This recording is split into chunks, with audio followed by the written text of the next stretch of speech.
अस्सलाम वालेकुम नाज़रीन, मैं हूं आपका मेज़बान अमजद चौधरी। आप देख रहे हैं मंजर-ए-आम। इस वक्त मंजर-ए-आम की टीम मौजूद है गुलिस्तान जौहर ब्लॉक 1 में और बिल्कुल मेरे सामने यूनिवर्सिटी रोड है। आप तमाम लोग जानते हैं कि मंजर-ए-आम की टीम जब से मीर रज़ा का वाक़या हुआ है, जब से लेके अब तक हम लोग चैन से नहीं बैठे। एक एक चीज़ हम लोग आपको अपने प्रोग्राम्स में दिखा रहे हैं। इससे पहले भी प्रोग्राम की हमने, आज फिर एक बार कर रहे हैं। और इसके अलावा सोशल मीडिया प्लेटफॉर्म्स पे एक एक चीज़ आपको हम लोग अपडेट कर रहे हैं। यह है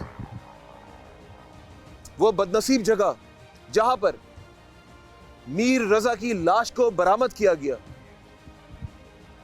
ये बड़ी वीरान जगह है, बिल्कुल मेरे सामने नर्सरी है। और ये भी अगर देखा जाए आगे भी काफ़ी लंबी ये नर्सरी है। यहाँ पे पौधे वगैरह जो है यहाँ पे सारे तमाम ही तमाम नजर आ रहे हैं। और झाड़ियाँ,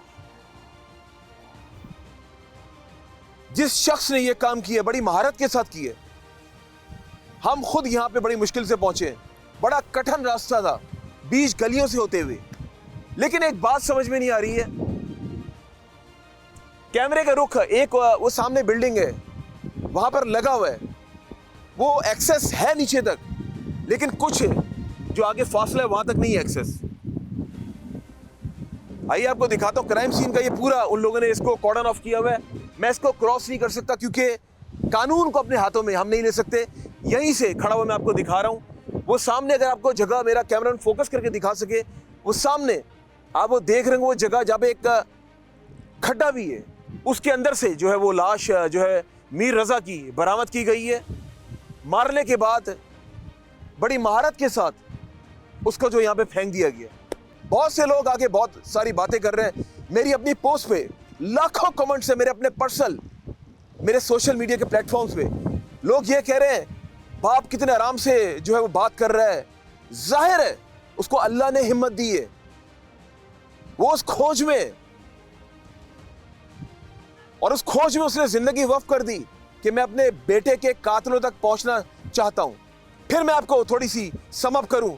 हुआ क्या, एक कमेटी बनती है, कमेटी बनाई जाती है, उसमें डॉक्टर उसामा को इंचार्ज बनाया जाता है और फिर एसएसपी समी सोमरू साहब को सौंपा जाता है पुलिस की तरफ से।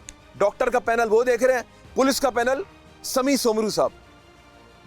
फिर 10-12 दिन गुजरते हैं, मुख्तलिफ जगहों पे प्रोटेस्ट शुरू हो जाते हैं, कराची के मुख्तलिफ शाहराएं बंद कर दी जाती हैं। उसके बाद बाप की आवाज सुनी जाती है। आफ्टर 13 डेज उस मां की आवाज सुनाई दी जाती है जिस मां ने कोख से जन्म दिया, 9 माह अपने पेट में रखा।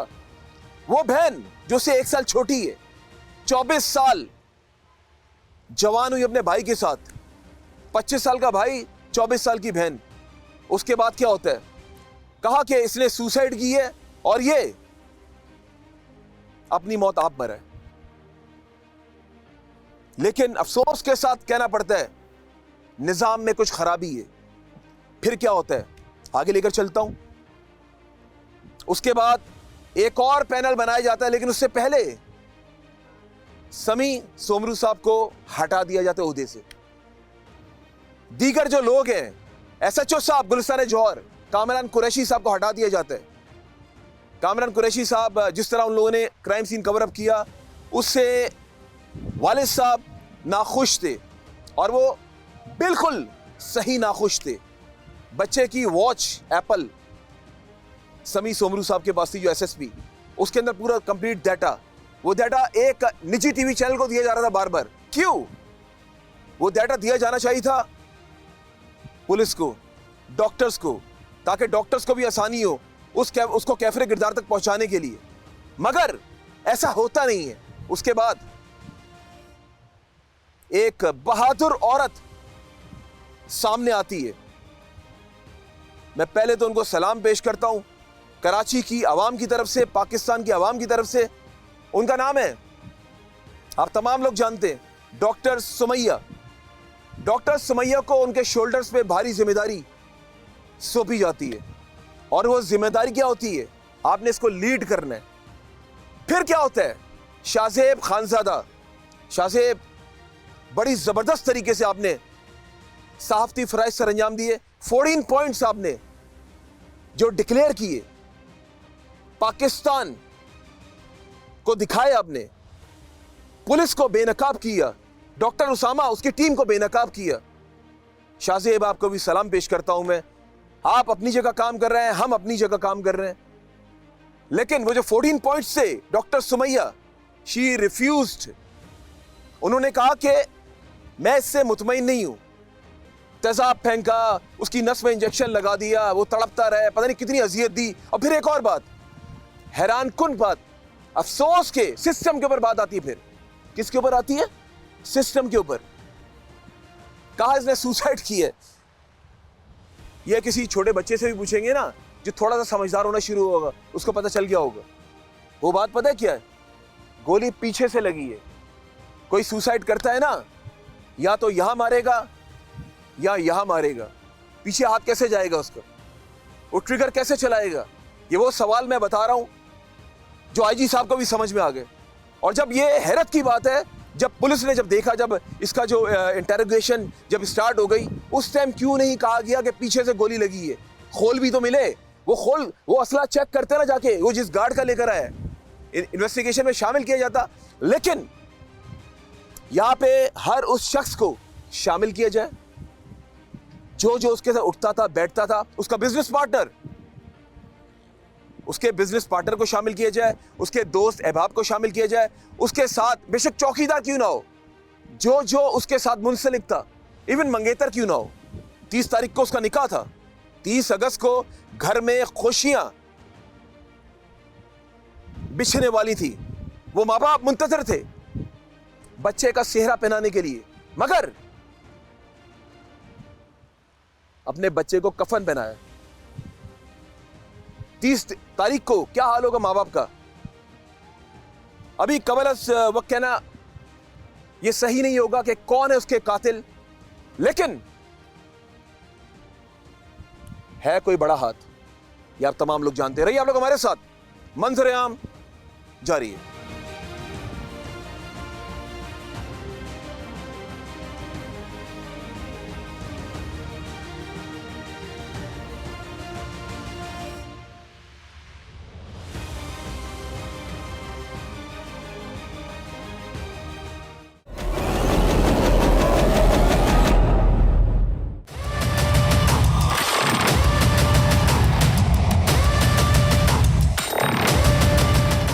जी नाज़रीन, इस वक्त मंजर-ए-आम की टीम मौजूद है जाए वकुआ पे।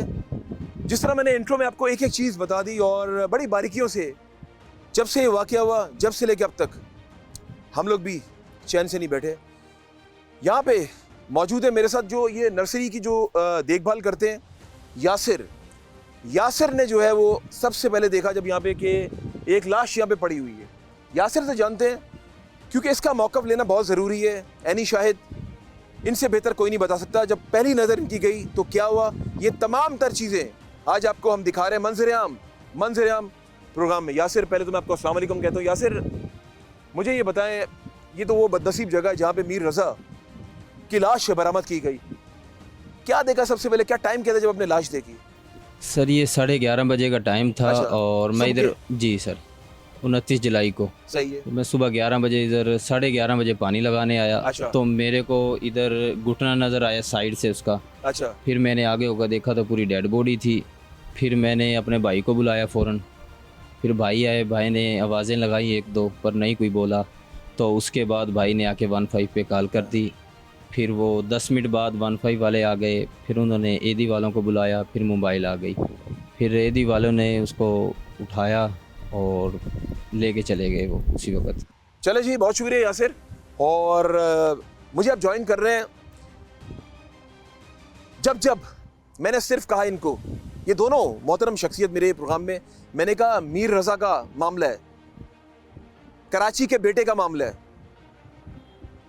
शकील बेग से हमने कहा अमजद किससे माने, दूसरा सवाल नहीं किया मुझसे, मीटिंग है, इधर जाना है, उधर जाना है, बिकॉज मैंने इनके साथ सैकड़ों प्रोग्राम्स किए हैं और वो भी बड़े तकलीफ दे प्रोग्राम। मैंने तो ऐसे ऐसे बच्चे जाके जो बेचारे उनको काट के फेंक दिए कब्रिस्तानों में, वो तक जाके शकील बेग साहब के साथ मैंने वहां जाके प्रोग्राम्स किए मैंने।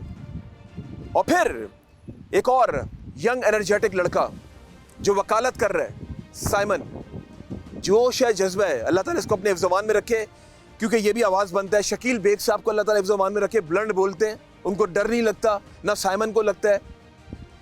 जाहिर है इंसाफ के लिए निकलते हैं। आइए सबसे पहले मैं खुशामदीद करने जा रहा हूँ अपने बड़े भाई शकील बेग साहब को, CRPC के चेयरमैन, शाना बशाना रहते हैं। आज उस बेटे की आवाज़ बनने जा रहे हैं जो माँ बाप रोडों पे धक्के खा रहे हैं, सिर्फ ये जानने के लिए कातिल कौन है। हमें सिर्फ ये तो बता दें, मेरा बच्चा तो चला गया, एटलीस्ट कलेजे को ठंड तो पड़ जाए। शकील भाई बड़े बोझल दिल के साथ उस जगह पे मौजूद हो, वो बदनसीब जगह जहाँ पे कराची के बेटे को मार के फेंक दिया गया, ऐसे जानवर को भी नहीं फेंकते, क्या कहना चाहेंगे? पहले तो सच्ची बात बताऊं कि जब जब इस तरह के प्रोग्राम्स किए हैं, अभी जिक्र आपने किया बच्चों का, उस वक्त भी अल्फाज हमारा साथ नहीं दे रहे थे, बॉडी साथ नहीं दे रही थी। यहाँ ये नौजवान का जब पूरा वाक़या देखा, बल्कि अब तो सोशल मीडिया पे इतनी चीज़ें वायरल हो गई और आपके अपने जो चीज़ें आ रही हैं वो हम देख रहे हैं, लेकिन एक चीज़ बड़ी क्लियर हुई, मुझे बड़ी खुशी हुई कि जब एक साबका पुलिस अफसर उमर खताब साहब अपने शो में बैठकर ये जुमला इस्तेमाल करते हैं, जी, शो में बैठ के निजी टीवी पे वो कहते हैं कि शहीद मीर का नाम लेते हैं। तो आप ये सोचें कि एक चीज़ तो क्लियर हो गई कि उसको जिस तरीके से उसका मर्डर किया गया, वो बेसिकली उसको शहादत का एक दर्जा दिलवाया गया और इसलिए दिया गया कि वो मासूम था, उसको घर से बुलवाया गया। अभी आप खुद अपने बता रहे थे कि वो जब उसने गाड़ी करवाई और वो गाने सुनता हुआ, जाहिर सी बात है कि वो एक बहुत टीन एज ही है ना, छोटी सी उम्र है, कोई इतनी ज़्यादा उम्र का बच्चा ही नहीं, 25 साल का, लेकिन 25 साल का एक नौजवान शहर कराची में जिस तरीके से वो कारोबार को प्रमोट कर रहा था, जिस तरीके से वो चीज़ों को लेकर चल रहा था, जिस तरीके से वो अपने साथ जुड़े हुए जो एम्प्लॉयज़ थे उनको देख रहा था। और सबसे बड़ी बात यह है कि जो मैं उसकी बहन का एक मरतबा इंटरव्यू सुन रहा था, तो वो आप ही के साथ वो खड़ी हुई थी, तो आपने उससे बोला कुछ बोलें, आप कुछ तो बोल दें। तो वो फिर आखिर में बोलती है कि मैं क्या बोलूँ, कि मेरी भाई ने इस शहर कराची के लिए, इस पाकिस्तान के लिए आज 14 अगस्त का हम जश्न मना रहे हैं, हम खुशियां मना रहे हैं। आपको पता है उसके घर में क्या हो रहा होगा? आपको पता है सफ़े मातम बिछी हुई होगी। क्यों? क्योंकि मसला ये है कि वो बच्चा जो कराची को प्रमोट करने निकला था, क्योंकि इस वक्त हम हर तरफ पूरी दुनिया में एक ही बात हो रही है, यहाँ पर भी लोग कहते हैं कि जनाब मीर रजा के ऊपर ये वाक़यात हो गए। सेकेंडली मीर रजा के ऊपर एक और जो चीज़ आई कि कहते कारोबार नहीं है। यार उस बंदे ने एक ब्रांच खोली, दूसरी खोली, तीसरी ब्रांच खोल दी और नाम बना दिया। और जब उसकी डेथ बॉडी आती है तो आप देखें सिर्फ PCHS नहीं, शहर कराची उमड़ के उसके सामने आ गया कि जनाब वो उसके पेरेंट्स ने भी नहीं सोचा होगा कि मीर रज़ा इतना फेमस हो गया, मरने के बाद फेमस हो गया। बेसिकली उसको मारा गया है, जो अब कड़ी से कड़ी मिलती जा रही है। जिस तरीके से अब वो दबे लफ्जों में हमारे पुलिस अफसरान भी कहने लगे, आखिर इन्वेस्टिगेशन क्यों चेंज की? पहले क्यों आपने रवायती पुलिस अफसरों वाला वो काम किया, यहाँ से डेथ बॉडी उठाई, ब्लड नीचे चला गया? ये सारे क्वेश्चंस हैं। एक आम आदमी, मैं तो एक आम हूँ ना जनाब, मैं तो पुलिस डिपार्टमेंट से नहीं बात कर रहा, मैं किसी उसमें इन्वेस्टिगेशन तो नहीं ले रहा। जब सॉरी टू कट यू, जब वो बाप जिसने 25 साल बड़ा किया, वो जब थाने जाता था ना, यार जाओ क्या जाओ, वो बाप ने मुझे बताया बुढ़ा सटिया गया है। वो सटिया नहीं गया है, सटिया आप लोग गए। जो गलत इन्वेस्टिगेशन IG सिंध जावेद आलम ओडो साहब ने ही एक्सेप्टेड कि हमारी नेग्लिजेंसी है कहीं ना कहीं। उन्होंने एक्सेप्ट किया, उन्होंने किया, वज़ीर दाखिला ने किया, अब तो सब ने ही कर लिया ना। भाई एक बात बताएं, अगर ये कराची का आवाम नहीं जागती, फिर तो सुसाइड का केस डाल के माँ बाप को ये दिलासा दे देना था आपके बच्चे ने खुदकुशी की। वो तो माँ बाप ने हिम्मत नहीं हारी, कराची की आवाम ने हिम्मत नहीं हारी। साइमन, सबसे बड़ी बात है कि उस पोस्टमार्टम करने वाली डॉक्टर को बहुत बड़ा क्रेडिट चाहता है, डॉक्टर सुमैया। डॉक्टर सुमैया ने इस केस को बिल्कुल उसका एक कहते हैं ना यू टर्न लिया, उसने ऐसे कर दिया। और इसमें मैं हकीकत बात बताऊं कि जो सोशल मीडिया जिसको हम कोसते हैं, जिसको हम कहते हैं नहीं, और फिर तो वो चैनल या वो शख्स जैसे आप हैं, ऐसे एक दो लोग और हैं जिन्होंने हिम्मत नहीं हारी आप लोगों ने, वरना आप भी सोचते कि यार छोड़ो दफा करो। अभी आप खुद ही बता रहे हैं कि कहा जा रहा है। तो भाई हकीकत बात ये कि मैं मजाक लोग करते हैं, उनको ये एहसास नहीं है। कहते हैं जी एक शख्स के ऊपर इतना पूरा शहर कराची, ओ भाई वो एक शख्स के पीछे सोचो तो सही के साथ उसके कितने लोग थे। ये तो सोचो क्या उसकी माँ नहीं है, उसकी बहन नहीं है, उसका बाप नहीं है, और फिर एक तंजिया अल्फाज अदा किए गए कि खड़े होकर उसका बाप हमसे सिगरेट ले रहा है। चंद सहाफ़ियों ने बाकायदा ये कहा गया, और मुझे इतना दुख हुआ ये अल्फाज सुनकर कि ये क्या बात है। इंसान जो टेंस होता है, परेशान होता है, वो क्या करता है? अगर वो स्मोकर है तो सिगरेट पिएगा, वो अपने कहीं तो परेशानी को निकालेगा। लेकिन उसके बच्चे को आप एक ही बात कह रहे थे कि उसने खुदकुशी की।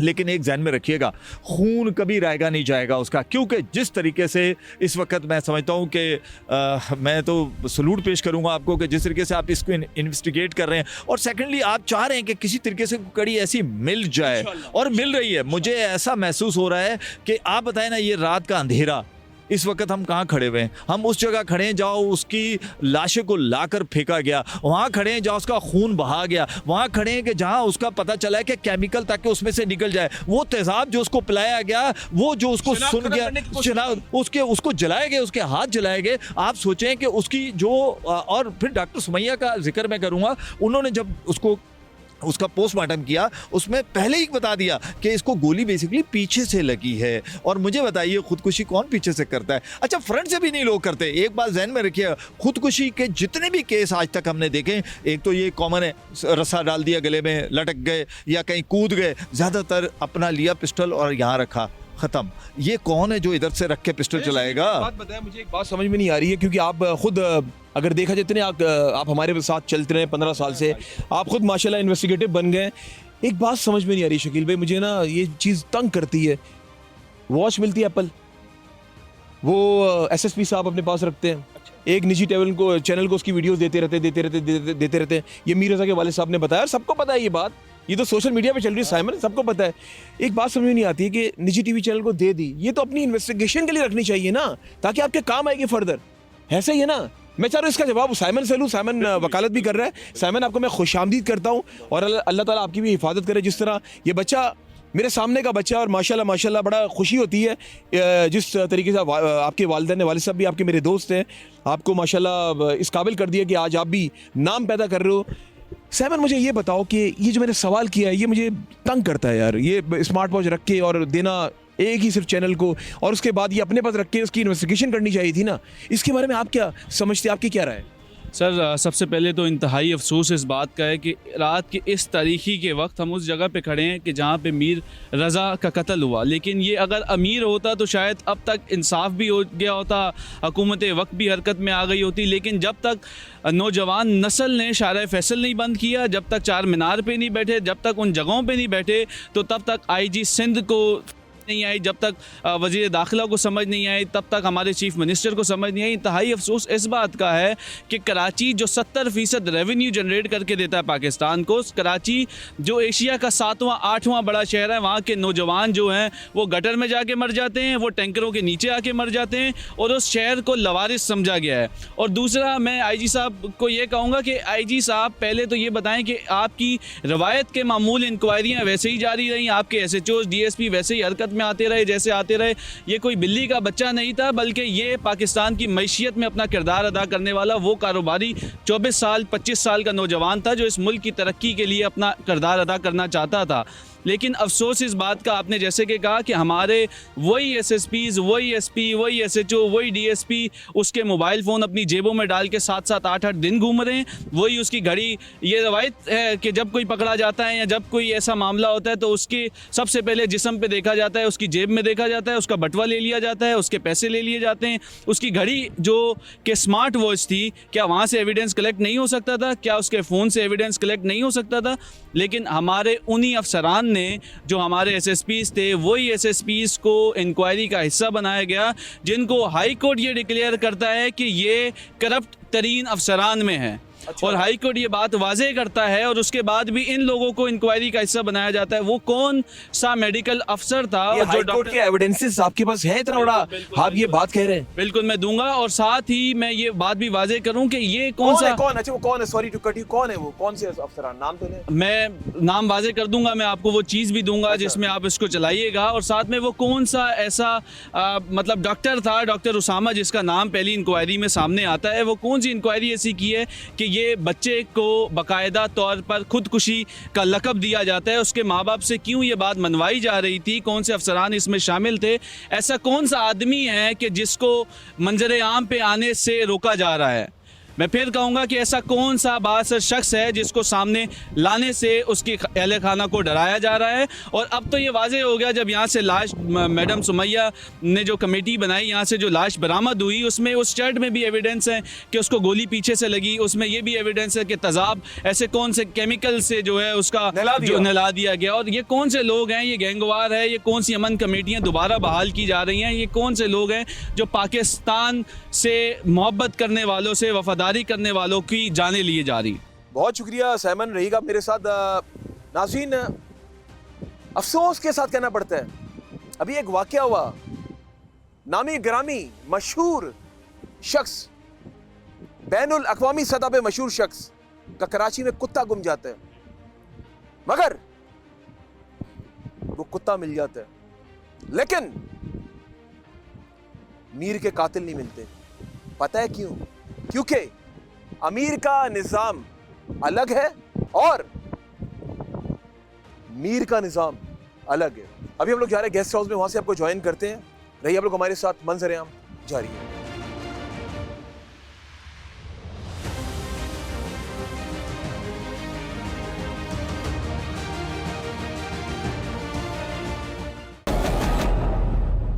जी नाज़रीन, अब जाए वकुआ से सारे मनाजिर आपको दिखाए।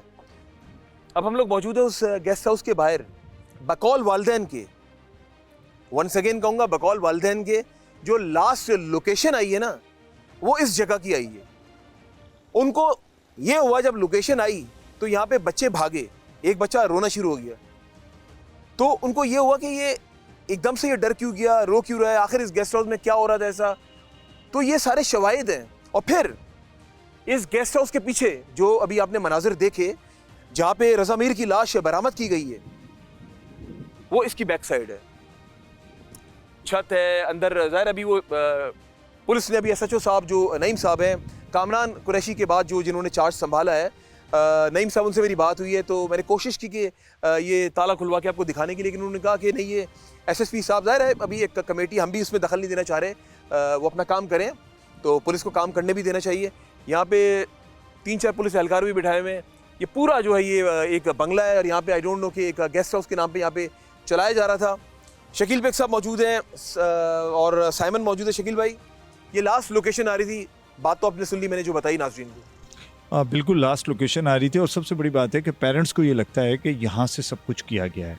रीजंस क्या है कि जो टाइमिंग है जो उसकी क्या नाम है मीर रज़ा की, वो ऐसी है कि रात को निकले आए, और फिर वो जिस तरीके से आ रहे थे कि मे बी कि यहाँ पर कुछ क्यों आ रहे थे, एक थोड़ा सा हमें इसको तलाश करने की ज़रूरत भी है कि वो इधर आए या करीब कहीं आए। और दूसरी बात ये है कि फिर उसकी लाश भी इस करीब से मिल रही है, क्योंकि देखें 11:30 बजे वो बता रहा है कि उसने डेथ बॉडी को देखा है, वहाँ पर पड़ी हुई लाश की। तो डेफिनेटली सी बात है कि ये उजाला होने से पहले फेंकी गई भी होगी। और जिस तरह उस पर तशद्दुद किया गया है, तो 100% किसी ऐसी जगह पे किया होगा कि जहाँ सन्नाटा हो। तो यहाँ कौन है? सन्नाटा ही तो है।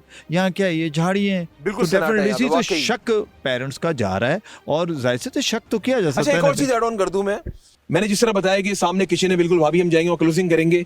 और लास्ट लोकेशन यहाँ की आ रही थी, फिर बच्चे भागे एकदम से अंदर डर के मारे। बताया जा रहा है ये गेस्ट हाउस है, क्या कहेंगे?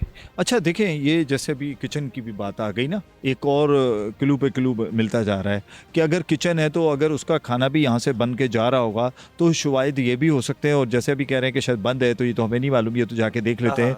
लेकिन ब्रांचेस बंद है तो ज़ाहिर है वो भी बंद ही होगा। तो अब सवाल ये पैदा होता है कि क्या मीर वहाँ आया था? क्या मीर की एक्सेस वहाँ से यहाँ तक हुई है, या ये कि डेथ बॉडी यहाँ से गई है? दूसरा, एक आपने वहाँ एक चीज़ बात की थी, उसके पास एक जो वॉच थी जो पुलिस अफसर के पास रही, फिर उसके बाद किसी चैनल को चली गई, तो क्या वहाँ से बहुत सारे शवाहिद नहीं मिल सकते थे? आज तो पाकिस्तान की जो हमारी तो दूसरी कमेटी बनाई है, फोर्सेस माशाल्लाह इतनी टेक्नोलॉजी पे काम हो रहा है। जब पोस्टमार्टम कुछ छुपाया जा रहा है, अब ऐसा लग रहा है कि छुपाया गया था, लेकिन अब नहीं जा रहा था।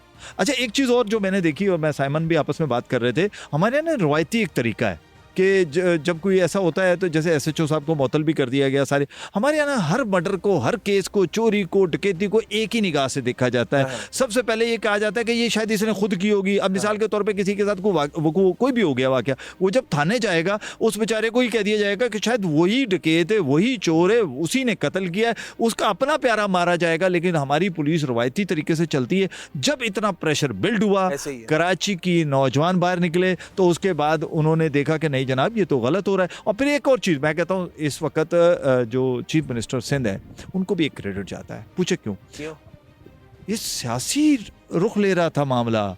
ये उन्होंने कहा कि ये सियासी है नहीं, हमारा ना लेना ना देना, सिर्फ पुलिस की गलती से हो रहा था। पुलिस उसको कर रही थी सुसाइड की तरफ, वो खुदकुशी की तरफ। वजीर आला की आप तारीफ तो कर रहे हैं, लेकिन नहीं, मैं तारीफ बच्चे को देखने तो नहीं गए, नहीं, वो घर पे ताज़ियत के लिए तो नहीं गए। वो तो देखें, वो तो हम उस पर बात कर सकते हैं। मेरा मकसद कहने का है कि देखें इसके ऊपर एक्शन, अगर ये जो पहले अभी लिया इन्होंने, अगर ये प्रेशर नहीं होता तो कोई एक्शन लेता। लेकिन ले जाना चाहिए, बिल्कुल जाना चाहिए। मैं एक बात कर रहा हूँ कि वज़ीर आला जो होता है ना, जाहिर है वो घर का सरबराह होता है जी, जाना चाहिए, जाना तो चाहिए ये और ताज़ियत करनी चाहिए। और जब वज़ीर दाखिला साहब चले गए उस वक्त जाके उन्होंने भी जिस तरह की गुफ्तगू की वो भी ठीक नहीं थी।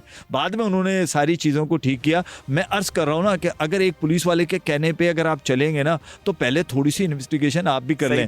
मैं समझता हूँ सियासतदान भी बहुत समझदार है, तो अब मैं इस वजह से शायद ये नुकसान हो सकता है। और जो अभी आपने जो बात की, हमें चाहिए कि थोड़ा उस तरफ भी देखना चाहिए। किचन जी सही कह रहे हैं बिल्कुल। साइमन, क्या कहना चाहेंगे अभी जिस जगह पे हम मौजूद हैं? देखें, इस वक्त हम जिस गेस्ट हाउस पे मौजूद हैं, ठीक है, आपने बताया कि अहले खाना का शक जाता है और जाना भी वाजिब है, लेकिन बात ये कि कबल अज़ वक्त इस बात का तायीद करना मेरे ख्याल से मुनासिब नहीं है कि हम कहें कि वाकई ये मामला यहाँ पे दरपेश आया या कहीं भी आया। लेकिन ये है कि ऐसा कौन आदमी था जिसको इतने वक्त तक बचाया जा रहा था और अब तक बचाया जा रहा है। और वज़ीर आला सिंध की जैसे बात की शकील भाई ने, हमारे बड़े भाई हैं, लेकिन मैं उसकी तारीफ़ या तायीद नहीं करूँगा इस बात पे, क्योंकि वो हमारे सूबे का सरबराह है और ये ज़िम्मेदारी कानून के तरीके से उस पर आयद होती है कि वो इसकी शफाफ और गैर जानिबदाराना जो है तहकीकात करवाई जाएं।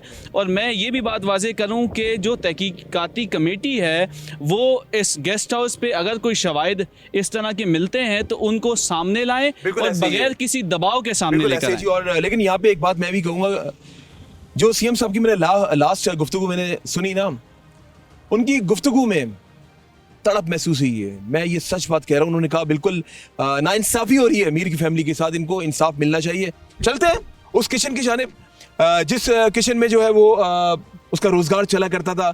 मुझे तो अफसोस इस बात का हो रहा है, वो जो राइडर्स थे फूड पांडा के, वो जो वहाँ से डेली बेसिस पे हज़ारों रुपए का सामान लेके लोगों के घर में डिलीवर किया करते थे, उनका उससे घर चलता था, उनको सैलरी मिलती थी, उनका क्या होगा? रहिए आप लोग हमारे साथ, मंजर आम जारी है।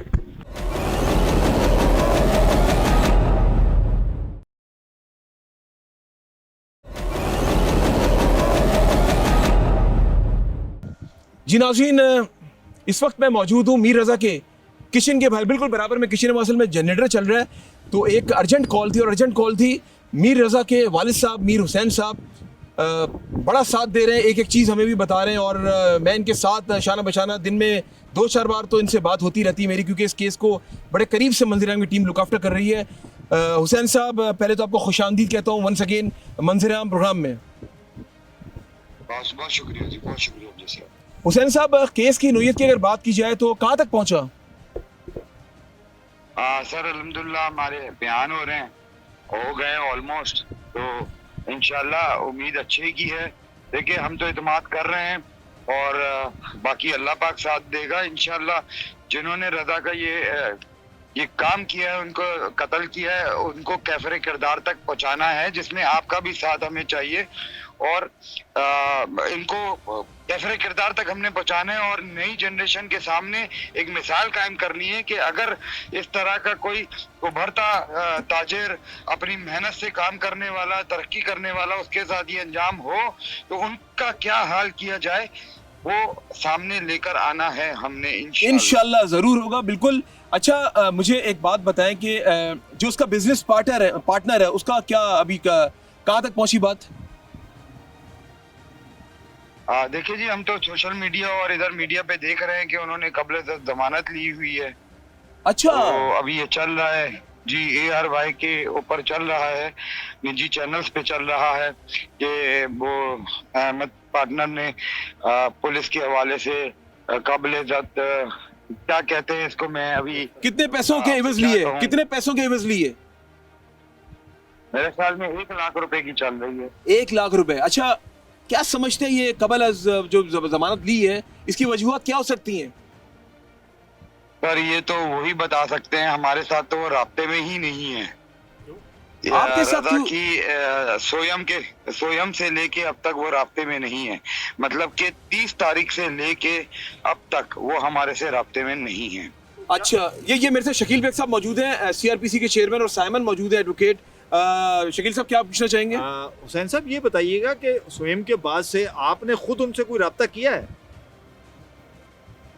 नहीं सर, हमने तो कभी भी नहीं, उनका हमेशा वही रहा, मतलब आना जाना, घर के ऊपर रहना रजा के साथ, मगर उन्होंने हमें राब्ता नहीं किया। जबकि मैंने उनसे जिस दिन रजा की को जिना अस्पताल लेकर आए थे, पोस्टमार्टम हो रहा था, तो मैंने उनको बुलाकर गले लगाया था और उनको कहा था मैंने कि देखो तुम मेरे रजा की तरह हो, बिल्कुल मुझसे मिलते रहना, रजा नहीं है मगर मुझे तुमसे मिलूंगा तो मुझे तसल्ली रहेगी। मतलब मेरे में मुझे उसमें रजा नजर आ रहा था, मगर वो मेरा मिलना उससे आखिरी दिन था। अच्छा, लेकिन हुसैन साहब क्या लगता है आपको कि खुदा न खास्ता क्योंकि उसने जो कबल अज़ गिरफ्तारी है उसकी भी वो करवा ली, उसने वहाँ से जमानत, तो आपको क्या शक जाता है क्या उसके पार्टनर के ऊपर? पर अब मैं इसमें क्या कहूँ, देखिए शक तो दूर करना मेरा पुलिस का काम है। हमारे से उन्होंने पूछा तो हमने बताया ये पार्टनर है। पार्टनर जो होते हैं वो आपस में फाइनेंशियल को एक दूसरे की देखते हैं। हम ये समझते हैं कि उनको पता तो होगा ना कि क्या वॉफ्लेक्स में कारोबार हो रहा है, क्या फाइनेंस आ रहा है, क्या जा रहा है, क्या नहीं जा रहा, तो इस चीज को रजा ही क्यों फेस कर। अच्छा हुसैन साहब, मेरे सोशल मीडिया प्लेटफॉर्म पे बहुत सारे कमेंट्स है, कुछ लोगों ने कहा है कि जो बिजनेस पार्टनर है तुम उसके पीछे पड़ गए हो। मैंने ये नहीं कहा कि वो गुनहगार है, ये कहा वो सामने तो आए। तो उसमें कुछ लोगों ने ये कहा क्या पता वो डर रहा हो कि उसको भी मार के ना फेंक दें। इस बात को कैसे देखते हैं आप? आज जो मैं मीडिया पे देख रहा हूँ जो चल रहा है, तो मुझे उसमें कुछ थोड़ी सी मेरी फीलिंग्स अजीब हो गई हैं। अच्छा, ये देखने के बाद जब उसकी गिरफ्तारी कबल अज़ वक्त उसने करवा ली, आपका दिल बोझल हो गया ये देखने के बाद? जी, मैं तो उसके लिए ही आपके सामने अमजद साहब, मैंने आपको भी यही बात की थी कि यार उसका बचपन का दोस्त है, मैं कोई शक नहीं कर सकता उसके ऊपर। हाँ, मैंने तो उसको, लाजमी बात है ना, उन्होंने तो बताना है ना, रजा नहीं है तो पार्टनर ने तो कुछ ना कुछ तो बताना है ना। अच्छा, एक चीज सॉरी टू कट यू, मुझे एक बात बताएं कि जो लोगों के अवाम के जो कमेंट्स हैं वो आपसे पूछना जरूरी है। कुछ लोगों ने कहा, आपने मुझे एक आपसे मैंने जब इंटरव्यू किया बड़ा वायरल हुआ, उसमें आपने कहा कि उसका नंबर ऑफ है।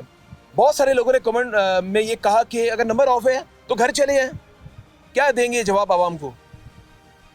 सर मुझे बताएं कि मेरे घर एक बच्चे की, मेरे जवान बच्चा चला गया, मैं चला जाऊं उसके घर? अच्छा, उसके माँ बाप ने आपसे राब्ता किया? उसके माँ बाप ने राब्ता किया कोई किसी? नहीं, किसी ने भी नहीं। देखिए बिल्कुल हुसैन साहब आप सही कह रहे हैं कि शहीद अली रजा के उसको दोस्त होने के नाते इस वक्त उसको हम आपके बिल्कुल साथ खड़े होना चाहिए था। हाँ। अब ये देखिए ये जो है ना, ये चीजें शकूक पैदा कर रही हैं और ये शक वो खुद खामखा के लिए बना रहे हैं। और डेफिनेटली आपने सही कहा कि अब पुलिस का काम है इसको इन्वेस्टिगेट करे, पता करे कि वो जो पार्टनर है, अब तो खैर उसने जमानत ले ली है तो वो तो कोई बात नहीं, लेकिन कम से कम इंक्वायरी जो भी है सिलसिला वो तो चलता रहे। अच्छा, आपकी बातों से जो ना असल में देखें जो आपने बातें की हैं, ऐसा लग रहा है कि आपका दिल बोझल भी होगी और आपको थोड़ा बहुत जो शक जा रहा है कि ये क्यों उसने कबल वक्त जमानत ले ली, तो कुछ ना कुछ तो गड़बड़ है। क्या कहेंगे? जी बिल्कुल सर, मैं तो अभी इसके बारे में कुछ नहीं, मैं शॉक्ड हूँ बेसिकली ये देखकर। चले जी, तो कोई लास्ट मैसेज देना चाहेंगे? समझ ही नहीं आया। बस मैं कहूँगा कि जल्द से जल्द बस हमें इंसाफ मिले और इंशाल्लाह देखिएगा आप अमजद साहब, आपकी मेहनत और अल्लाह पाक की दुआ से इंशाल्लाह ये कातिल सामने आएंगे इंशाल्लाह। नहीं हुसैन साहब, अमजद चौधरी, मेरे टीम का एक मेंबर मंजर आम का आपके साथ है और आपके साथ शाना बशाना रहेंगे। अपना बहुत सारा ख्याल रखिएगा। शुक्रिया शकील बेग साहब। इस कॉल के बाद any you want to say something to the people of Karachi? मैं तो मुझे तो हैरान, आई एम आल्सो शॉक्ड। मेरे ख्याल है साइमन हम मेरा सारे कैमरामैन सर हिला रहा है एकदम से, ये शक्ल मैं उसकी देख रहा हूँ जाहिद भाई की, वो कि ये एकदम से ये क्या ब्रेकिंग है? This is breaking. Definitely breaking है। आप एक चीज़, अच्छा एक चीज़ और है, स्वयं के बाद क्या उन्होंने इनके घर के दरवाजे बंद कर दिए थे क्या उसके लिए? नहीं। इसका मतलब है कि कोई तो चोर छुपा हुआ है उसके अंदर, या उसके पास कोई ऐसी क्लू है, या कोई उसको शायद खुदा ना खासा, जो अभी आपने खुद भी कहा कि उसको भी खौफ है कि वो देख मार ले देगा। शकील भाई, यहाँ पे एक चीज ऐड ऑन करूंगा बहुत जरूरी कि देख ले, वो तो इज्जु मंतशा वो तो जिलु मंतशा। बात पता क्या है, जब ऐसा सानिया होता है ना बड़ा, सबसे पहले बिजनेस पार्टनर को लाया जाता है। चले बैठे जी, कौन आता था, क्या मामला हैं, फाइनेंशियल जो क्राइसिस में थे, क्या मामला, कौन लेन देन किया था, मोरल सपोर्ट, ये सारे मामला सबसे पहले, because he is closer to him and he was closer to him. सिर्फ सवाल ये है, अभी चलते हैं उस किचन में, वहां से वाइंड अप करते हैं और कोशिश कर रहे हैं। जी नाज़रीन, इस वक्त हम लोग मौजूद हैं उस किचन के बाहर जहाँ से मीर रज़ा यानी कि वॉफलिक्स का जो किचन यहाँ पे चलाया जाता था पूरे गुलिस्तान जौहर में, यहाँ से डिलीवरी होती थी। फूड पांडा के मैनेजर यहाँ पे मौजूद हैं।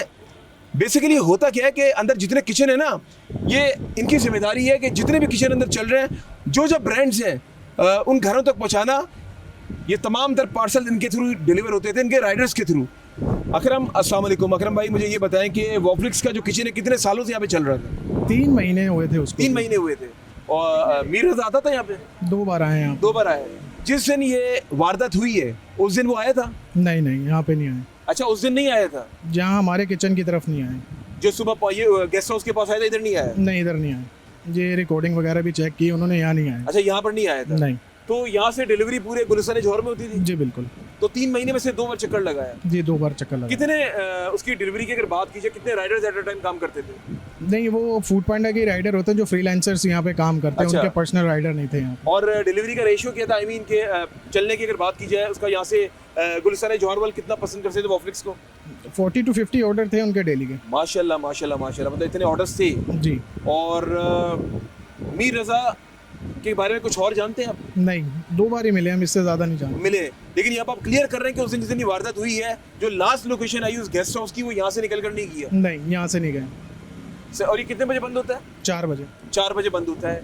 4 बजे बंद होता है तो 3:45 नहीं, वो तो फिर टाइमिंग मैच ही नहीं करती ना, क्योंकि वो जिस टाइम घर से निकला उस टाइम तो ये बंद हो चुका होगा। जी बिल्कुल। उनका ब्रांड 2 बजे बंद होता है। 2 बजे बंद होता जी, है? उनका जो ब्रांड है 2 बजे बंद होता है। अब जैसे हम पाई गए थे मतलब तो उसको जिसने भी बुलवाया फिर उसको ऐसे टाइम बुलवाया कि ये बंद हो जाए, फिर वो यहाँ पे आए। जी, तो उनका 2 बजे ताकि बंद किसी होता को है। शक जाए कि वो अपनी इसको किचन को देखने के लिए आ रहा था। जी जी जी, ये शक तो तो नहीं ये आता है कि 2 बजे उनका ब्रांड कि बंद हो अपने जाए, किचन को कुछ look up ब्रांड करने के 3 लिए बजे आ हो जाते हैं, ये भी कुछ हो ब्रांड सकता 3 है। बजे हो जाते हैं, कुछ 2 बजे। उनका 2 बजे, अब हमारा जैसे 4 बजे बंद होता है। सही। तो कई सारे ब्रांड सबके अलग अलग टाइमिंग अच्छा है। अच्छा, मुझे ये बताएं अकरम कि यहाँ पे इन्वेस्टिगेशन के लिए टीम्स आई? भी बिल्कुल आई।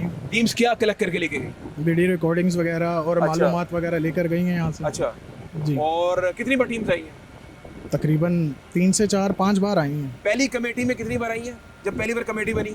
जब पहली बार कमेटी बनी तो उस टाइम भी 3 से 4 बार चक्कर 3 से लगा 4 गए। बार आई। बिल्कुल। और जब सेकंड टाइम कमेटी बनी उस टाइम कितनी बार आई? उस टाइम भी तकरीबन 3 से 4 चक्कर लगा चुके हैं। 3 से 4 चक्कर लगा चुके जी। हैं। और उसमें जो है वो कोई बड़ा आता था? कौन आता था? सारे ही थे, SHO भी थे, सब लाते थे यहाँ पे। अच्छा। मीडिया भी आई, फ्रेंड्स मीडिया सारे? भी बिल्कुल बिल्कुल मीडिया भी आ चुकी है। अच्छा अच्छा अच्छा जी, चलो जी, बहुत शुक्रिया आपका। बाहिम्मत इंसान है, बहादुर इंसान है, जो आपने आके कैमरे के सामने फेस करके आपने बताया। अल्लाह ताला जज़ाए खैर दे आपको। शकील बेग साहब, तमाम तर चीज़ें आपके सामने मौजूद है। किचन में वो नहीं आया उस दिन जिस सुबह उसको बुलाया, वो गेस्ट हाउस के सामने जो लास्ट लोकेशन बकौल वालदेन के वहाँ की आ रही है, क्या कहना चाहेंगे लास्ट? हाँ, देखें बात ये है कि जब वो यहाँ आया नहीं तो ये एक अभी आप ही की से मैं निकल के आया सवाल कि मे बी कि उसको यहाँ बुलवाया गया हो हाँ, बुलवाया गया कि ना, भाई जाहिर है। तुम आ जाओ हाँ। किचन के करीब। अब वो करीब से करीब ही है ना, वहाँ से कोई रूट 300 अच्छा मीटर 200-300 मीटर का हाँ, फासला है। एक रूट शायद यहाँ से आ रहा है पीछे से और एक मेन वहाँ से आ बिल्कुल रहा है, ऐसे ठीक है ही। ना। अब वो डेफिनेटली सी बात है कि उसको यहाँ बुलवाया गया होगा, क्योंकि अभी शक की बात है ना। अब पुलिस के हम काम में इन्वॉल्व नहीं होना चाह रहे। शकील बेग साहब, मैं तहे दिल से आपका शुक्रिया अदा करता हूँ, और मैं उस बंदे का शुक्रिया अदा करता हूँ जो स्पेशली मीर रज़ा का जो मैं प्रोग्राम कर रहा हूँ, जो माजी में किए, जो शमूलियत इख्तियार कर रहे हैं, मैं उनको सलाम पेश करता हूँ। बहादुर लोग सिर्फ इंसाफ के लिए निकले। Simon, last message. सर आखिरी में सिर्फ इतना ही कहूँगा कि मैं मंजर आम की टीम को सबसे पहले अप्रीशिएट करता हूँ। मैं अमजद चौधरी साहब को अप्रीशिएट करता हूँ कि जिस दिन से ये वाक़या हुआ है इनको हम शारा फैसल के एहतजाजों में और चार मीनार के ऊपर देख रहे हैं, आवाज़ बुलंद कर रहे हैं। और इस तरह के बहादुर लोग चाहिए, सहाफ़ती वो लोग चाहिए कि जो इस तरह का जज्बा रखते हैं। और मीर को ज़रूर इंसाफ मिलेगा। नौजवान भी इकट्ठा हैं, हम सब इकट्ठा हैं और हम यकजा होके उसके अहले खाना के लिए दुआ भी करते हैं और हम साथ खड़े हैं। बहुत शुक्रिया, आप दोनों का बहुत शुक्रिया। जी नाज़रीन, ये था आज का मंजर-ए-आम आपको दिखाया तमाम तर चीज़ें जहाँ ये वाक़या पेश आया, जाए वक़ुआ, वो गेस्ट हाउस, ये किचन, वो कॉल जिसमें वालिद साहब ने कहा उसके पार्टनर ने ज़मानत करवा ली अभी थोड़ी देर पहले। तो ये तमाम तर चीज़ें, तमाम सवालात मैं ये छोड़ता जा रहा हूँ अपने इदारों के लिए कि शफाफ तरीके से इंक्वायरी होनी चाहिए। ये एक मीर का मामला नहीं है, ये कराची में उन तमाम बेटों का मामला है जो कामयाबी की तरफ सीढ़ियाँ चढ़ रहे हैं और जो कामयाब हो चुके हैं।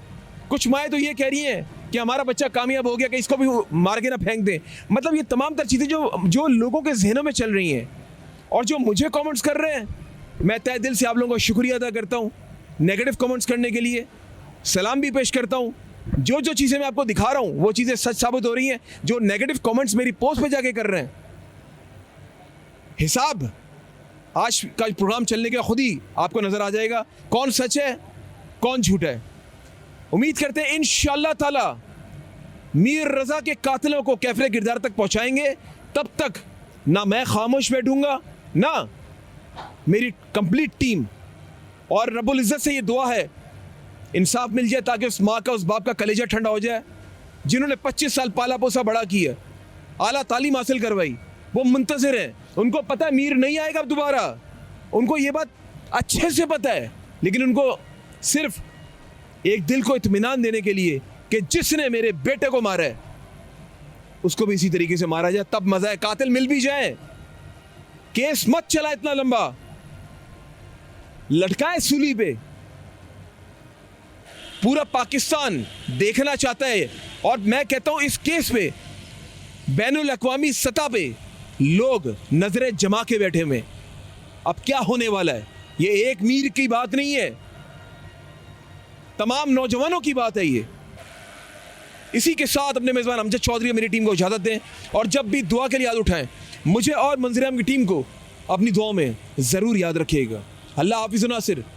पाकिस्तान जिंदाबाद।